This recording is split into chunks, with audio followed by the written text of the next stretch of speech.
what you see in the background is the Stockholm Castle, a quite beautiful Italian Baroque building. And next to it is the Stockholm Cathedral, Storkyrkan, Большая церковь. And this is a sunny summer day in 1790.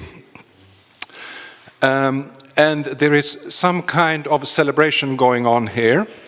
And I don't know if you know what kind of celebration. Anyone has a guess? No, absolutely not. No.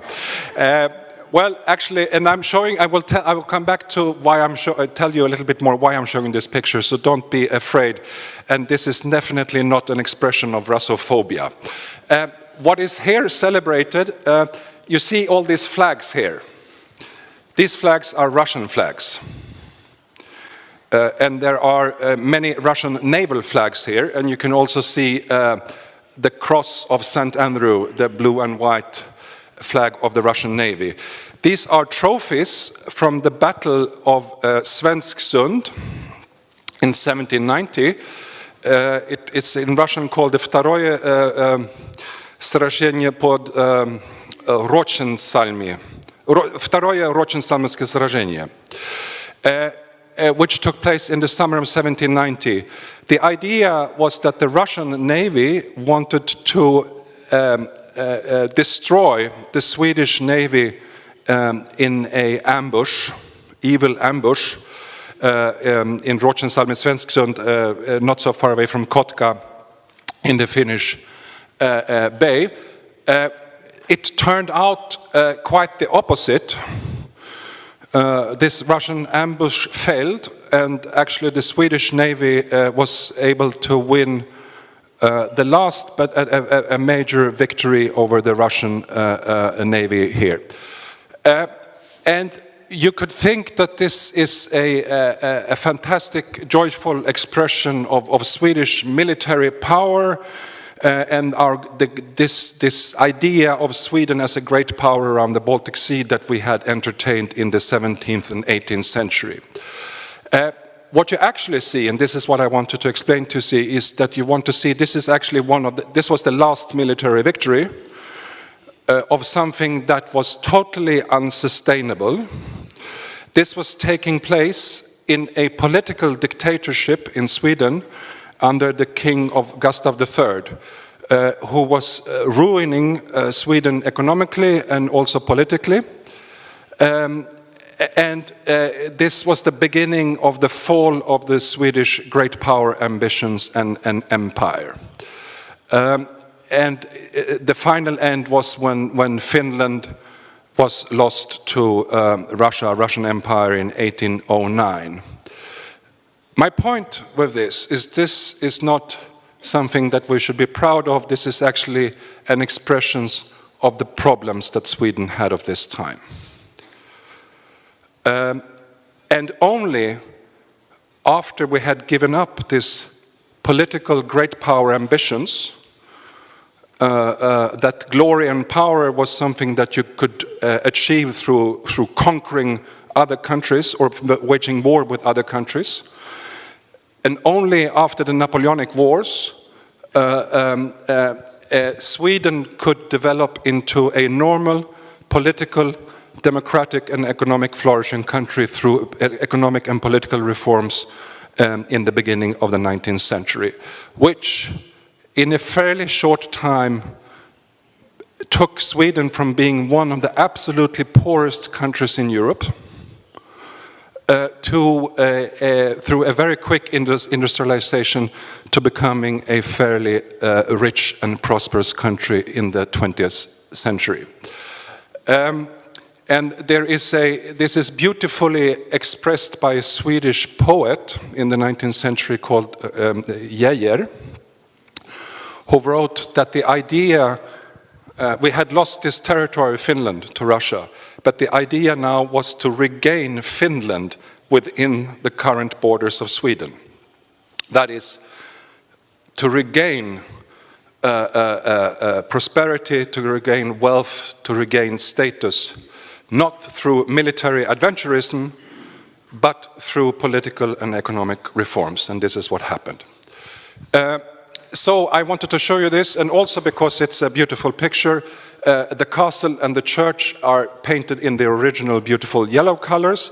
They are now very dirty, ugly brown, and so you will have a better picture of Stockholm. And if you have time, please go to the old city in Stockholm and have a look at these buildings. But this as a quick, small introduction to some of the topics I wanted to touch upon today, but also to remind you of the long-standing Swedish-Russian relations, which have not always been of a military character and hopefully will never ever again be of a military character.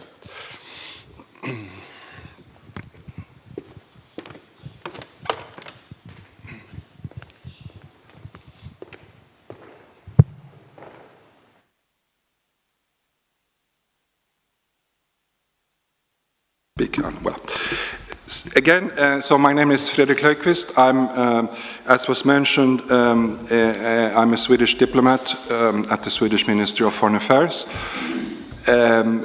which I have been now for almost 25 years. I'm here not as a speaking to you here not as an official government official, but in my private capacity, what I express or say here is not necessarily an expression of Swedish government policy. But I hope that I will be able to bring some ideas and also to provoke you a little bit so that we can have a good discussion and exchange of views later on.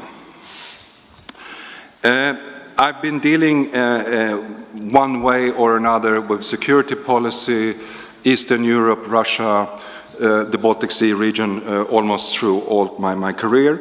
And I was Swedish ambassador to the Organization for Security and Cooperation in Europe, OSCE, between 2012 and 2017. And this was quite a interesting, also sad period for European security, because I was also because in this position I was able to witness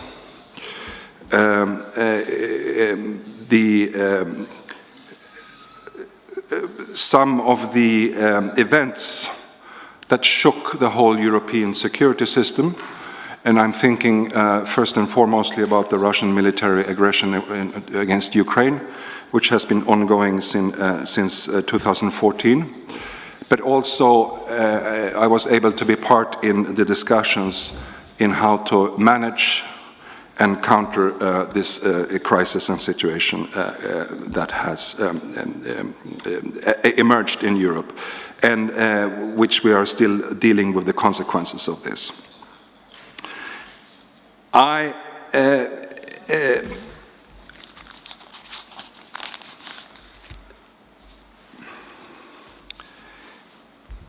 I will speak today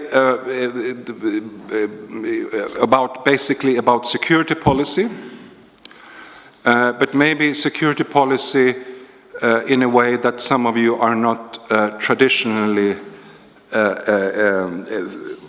in terms that maybe one doesn't necessarily traditionally connect with security policy. I'm not going to speak so much about military power of balance and things like that. I'm going to talk about norms, rules, order, institution, transparency, and accountability, and concepts like that. There was a discussion about the theme of the topic I should discuss today, and it was suggested that I should speak about rethinking, I think, trust and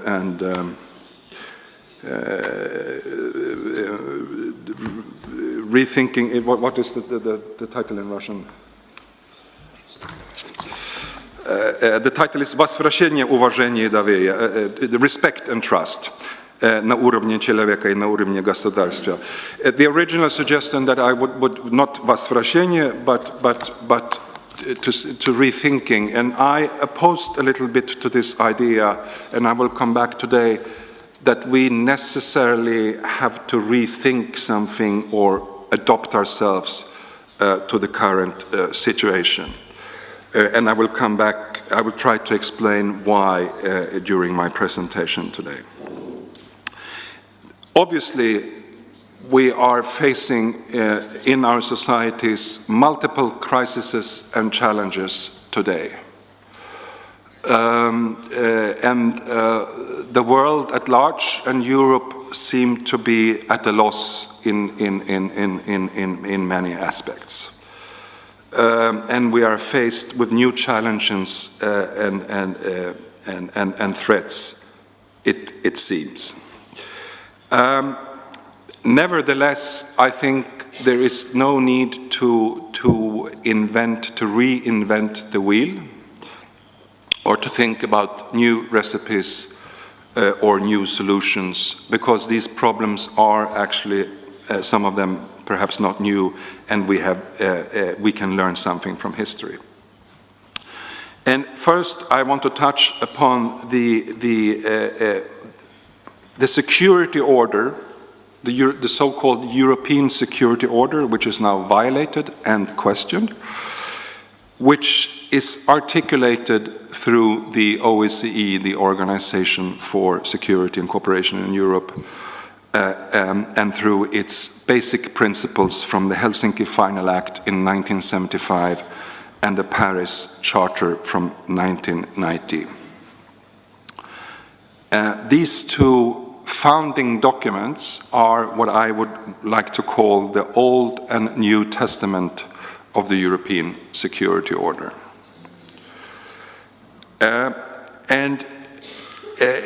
Helsinki basically is a catalogue of 10 basic principles for security in Europe.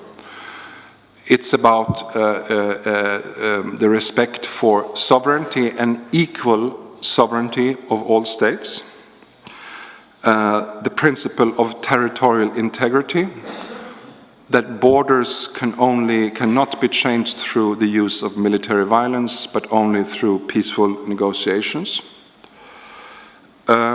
It's the prohibition of using military violence or threatening to use military violence, and so forth. This was then, in the light of the historical events at the end of the 90s, this was then given more flesh on the bone in the Paris Charter of 1990. And both the Helsinki document and the Paris document are, in terms of security policy and international relations, I would say, quite revolutionary documents. Traditionally, in the history of international relations and security policy, we have been thinking only about security between states, not taking into consideration what is going on within these states. Helsinki, and especially Paris, lays ground for what is called in the OSCE parlance jargon the comprehensive concept of security. This comprehensive concept of security makes a link between security between states on the one hand and respect for democracy, human rights, and the principles of rule of law on the other hand.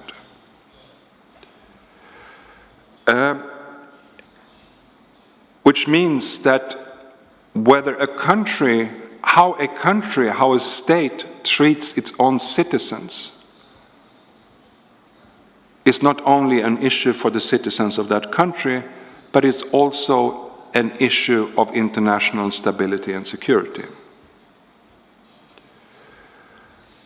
And if you want to simplify this equation a little bit, you could say that what this comprehensive security tries to address is the inherent linkage between internal repression and external aggression. A country which does not respect the freedoms and rights of its citizens, which does not have full and free freedom of expression, freedom of media, freedom to meet and organize itself, which is corrupt, does not allow free media to criticize the state and government, is more likely to be a problem for its neighbors and other countries and start wars. At the same time, once you have engaged in external aggression, there will be a higher degree of internal repression. Because you don't want to be criticized internally for your military adventurism. You don't want media to write about dead bodies coming back, and so forth. And it's exactly this connection between internal repression and external aggression that this comprehensive concept of security tries to deal with. I would say that this was, at its time, a quite revolutionary idea. Today, one must remember that both Helsinki and Paris, these are, of course, based on underlying values. But these are principles and commitments that were negotiated and agreed by all participating states. These are not values, Western values or whatever you want to call them, that some group of countries trying to impose on other countries. These are values that all governments have signed up to, that are commonly owned and have signed up to. And this was, of course, also the revolution of Helsinki. You are, I see that you are belonging to a fairly young generation here and perhaps do not have personal experience of this time. I may be a couple of years younger than Lena and others who have another historical experience. For myself, the 1980s was a quite formative period. I'm born in 1967 and I turned teenager in 1980, and this is also a period where you sort of gain political consciousness and you try to understand how the world goes on. And one formative experience for me and my generation was what was going on in Eastern Europe and in Poland, 1980, 1981. And by a chance, I actually found this the other year. I have saved this. This was my first political statement. Do you know what this is? What is this? Yes.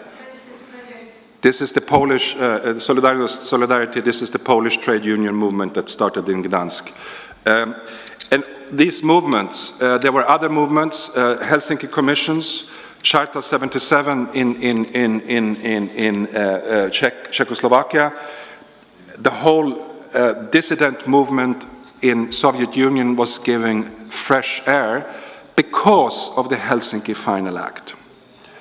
Because part of the Helsinki Final Act was an agreement that this should be published by all governments in sort of, you know, to be publicly accessed. And I think it was published by the Soviet regime in Pravda.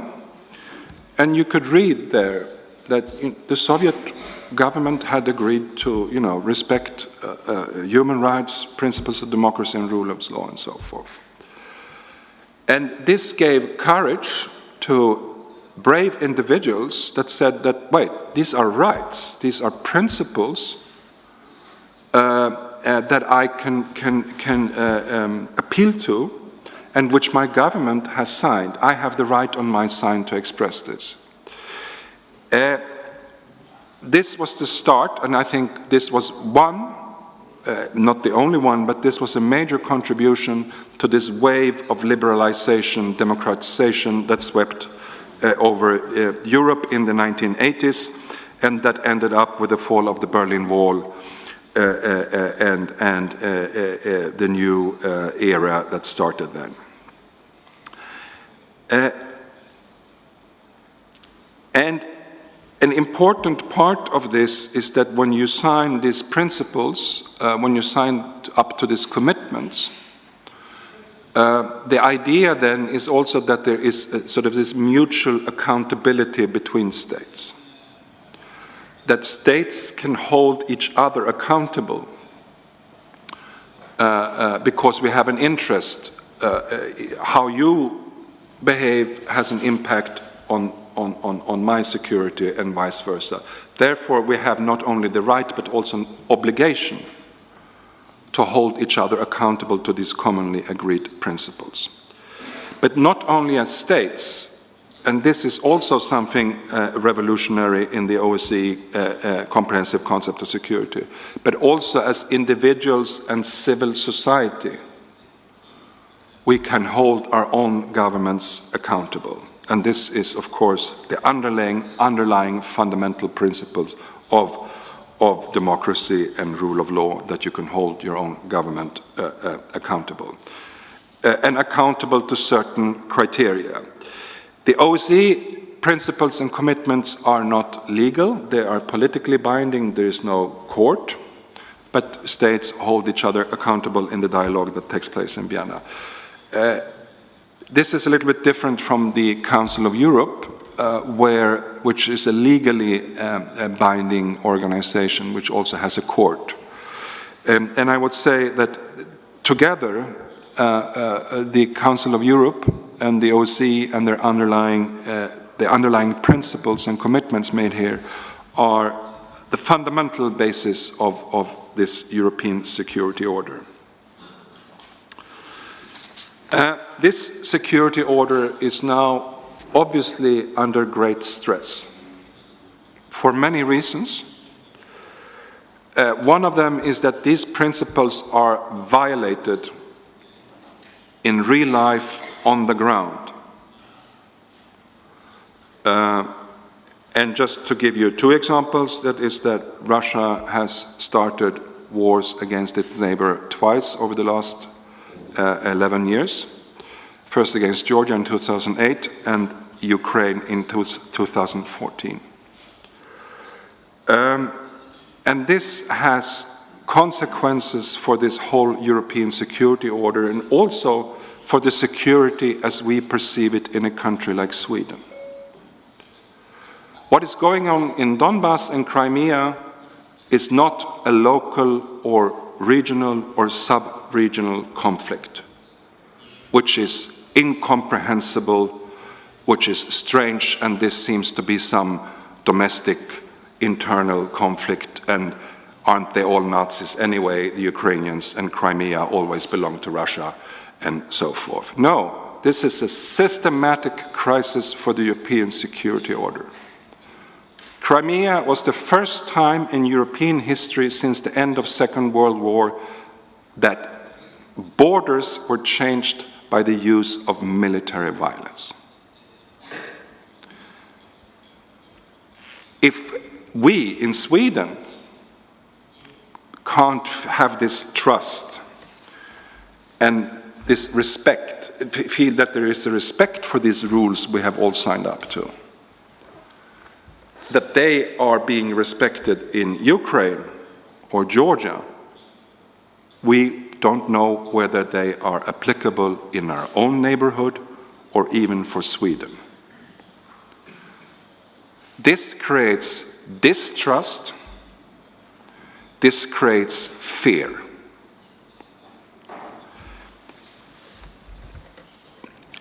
The other way this security order is under stress is that it's not only that the principles are violated, But the underlying idea of this comprehensive concept of security is also increasingly questioned. It's increasingly questioned by the Russian government, but also by many other governments, Azerbaijan, Central Asian governments, Turkey, that say basically that respect of democracy and human rights and rule of law is an internal issue, and that other countries have no right whatsoever to meddle in our internal affairs, and you are disturbing our sovereignty. No, this is wrong. According to the OSCE principles, according to Helsinki and Paris, we actually, as I said, not only have a right, but an obligation to take an interest of this, because this is a common concern, and security can only be built on commonly agreed values and principles. You sometimes hear these arguments that, well, you have to understand that how you conduct elections or human rights this is dependent on your history, your culture, your background, and you have your rights and we have our rights, and we have our history and you have your history. Which is the argument of cultural relativism. There are no universally applicable principles. Well, we can believe in values, whether they are objective or not, or platonic, and we can have a long philosophical discussion about that. But the fact is that doesn't really matter. These are political principles and commitments that we have all signed up to. These are political agreements. And when agreements don't seem to hold, if we can't count anymore that agreements are respected, this creates fear and mistrust and less security. And you can say that the work of the OSCE, if you want to condense it only to one principle or one word, you can say this is transparency or predictability.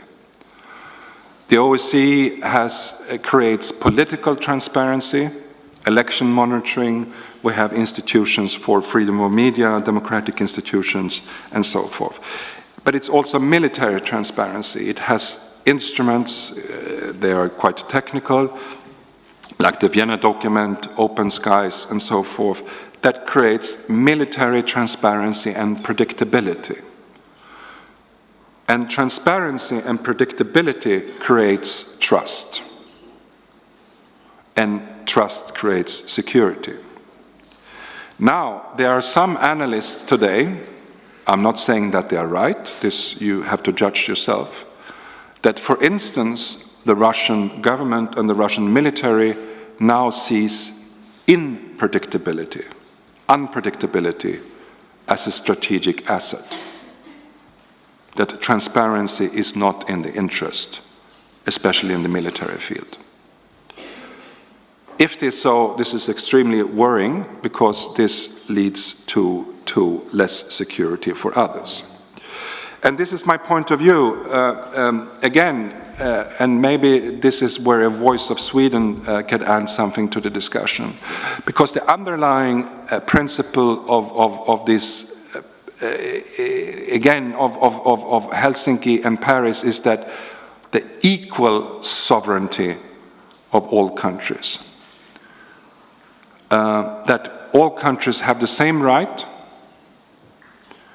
that these principles are equally valid for all countries. It's not that some borders are more important than other borders, or some political sovereignty is more important than others. For a country of Sweden's size, quite large geographical territory, not compared to Russia, but compared to many other European countries, and a fairly small population in the periphery of Northern Europe, these principles are extremely important for our own security and our own stability. If we, and here I come to this idea that we hear these discussions, and we also hear them from the Russian government.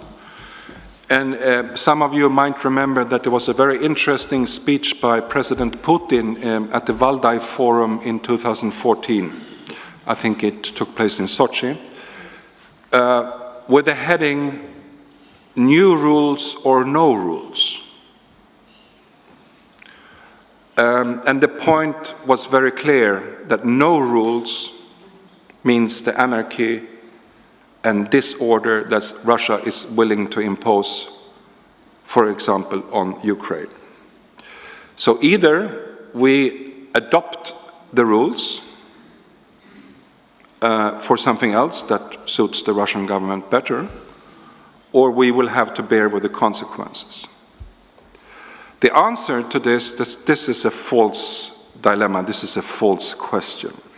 The answer is we have to stick to the rules we have. Because what are the alternatives to principles like equal sovereignty of all governments or the prohibition against military violence? We apply military violence sometimes when we feel like it, or when some are more powerful than others. Or borders of smaller countries that are neighboring bigger and military stronger countries are less important than other borders.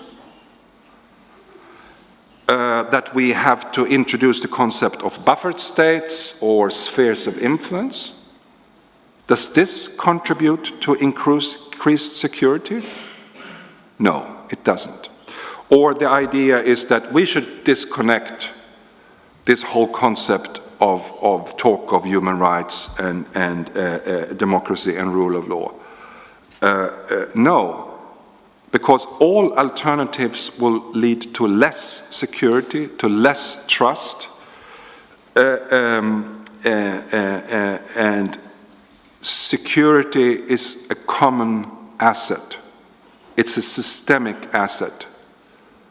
You cannot increase your, or I cannot increase my security at the cost of your security, because that will bring less security to everyone. So therefore, I was skeptic to this idea. You hear this idea sometimes being circulated that, well, we have to adopt the realities. Life is what it is. And maybe we should all acknowledge that Crimea is Russian, and that Ukraine is not a fully sovereign country, that Ukraine cannot want to get closer to the European Union or something like that. Well, if we go down that road, we will go down into a much worse place in Europe, and therefore we will have to stick to these rules we have.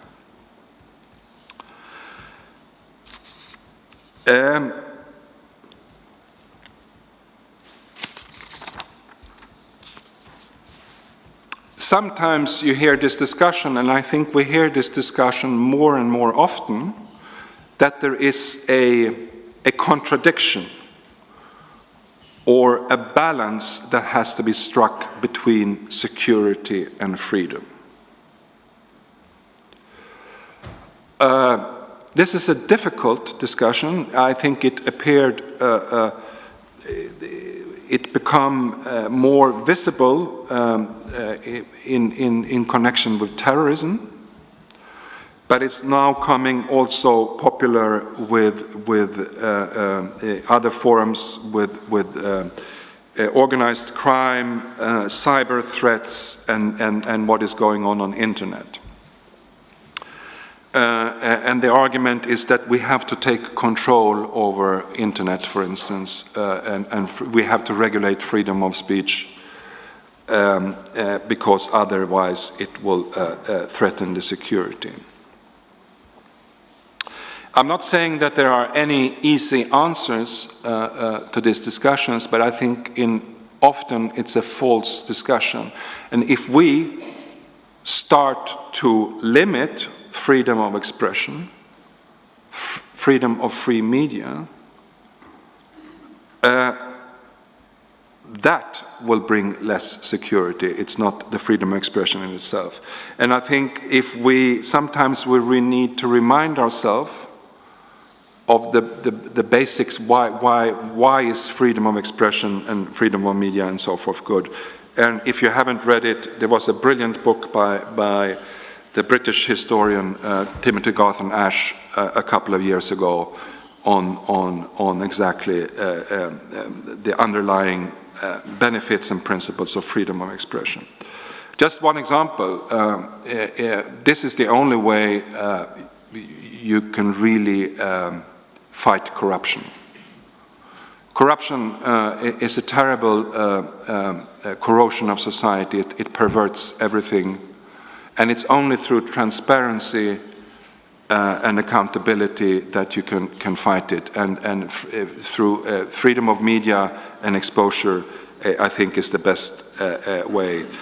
I'm not saying that freedom of expression and freedom of media only has instrumental uses. I mean, there are important principles in themselves, but we have to remember the benefits of them.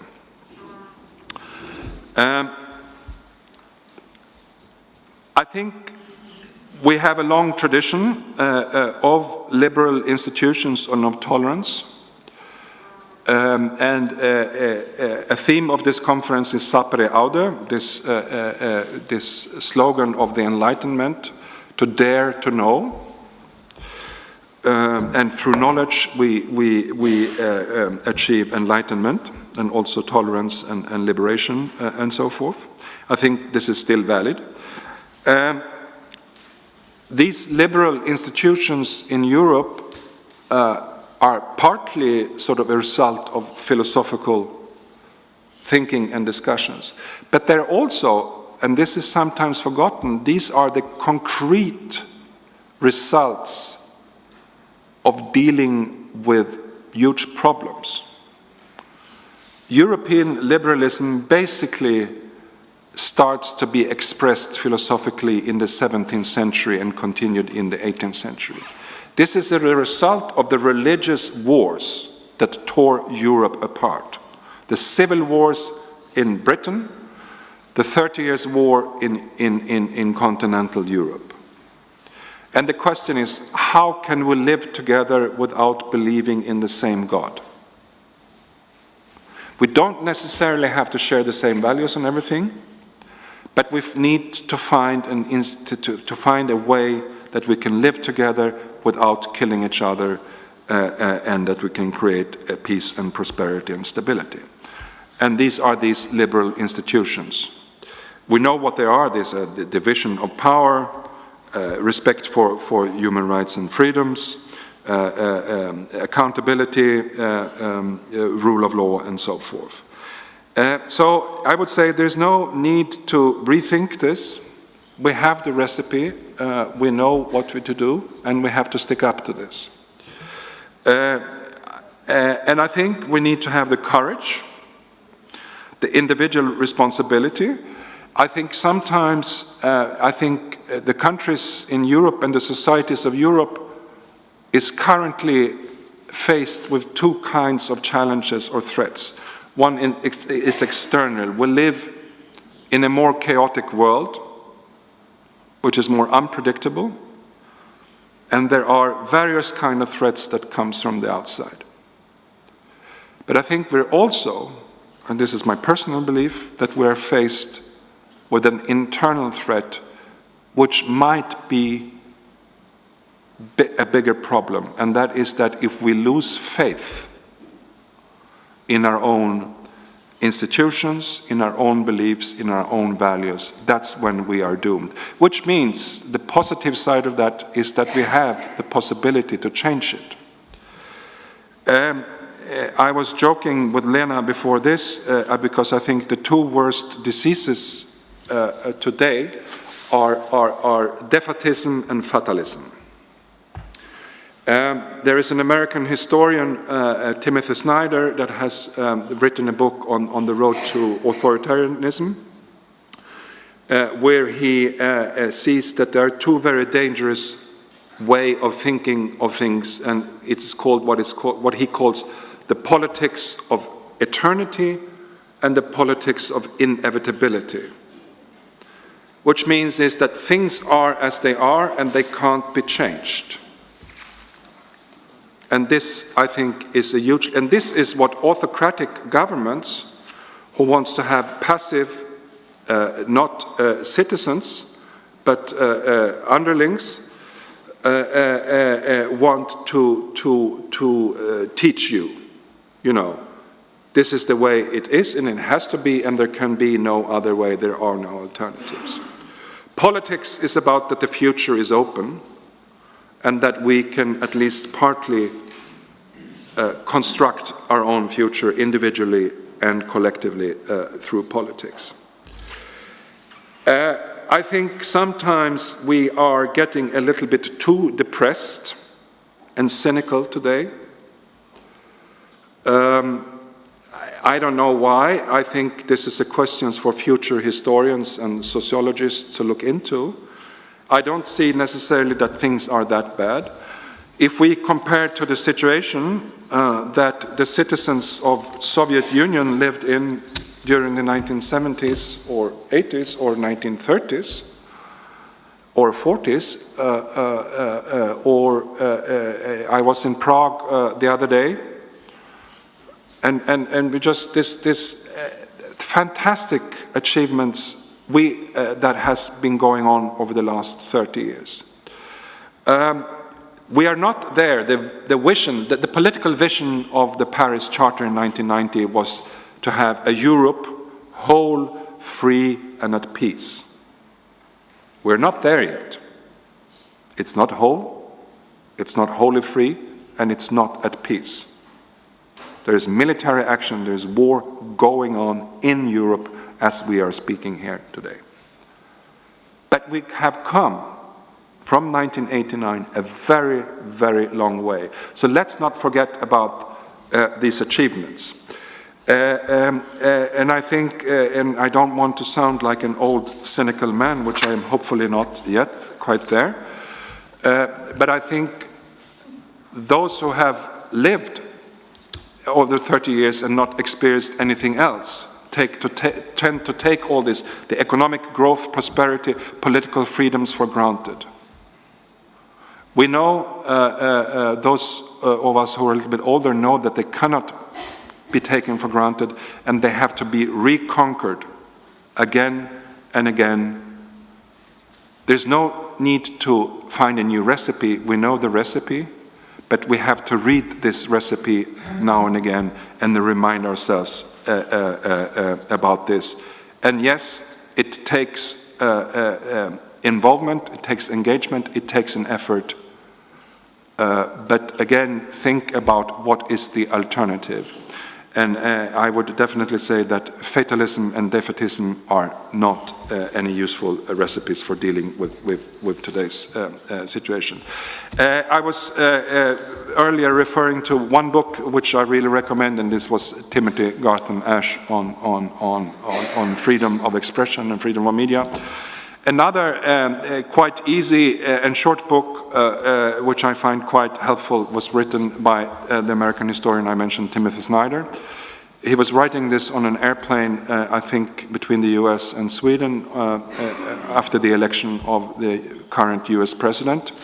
And he was personally quite worried about the situation, so he formulated 20 lessons or 20 theses from the 20th century. And if you haven't read this, On Tyranny of Timothy Snyder, it's a very, very good book.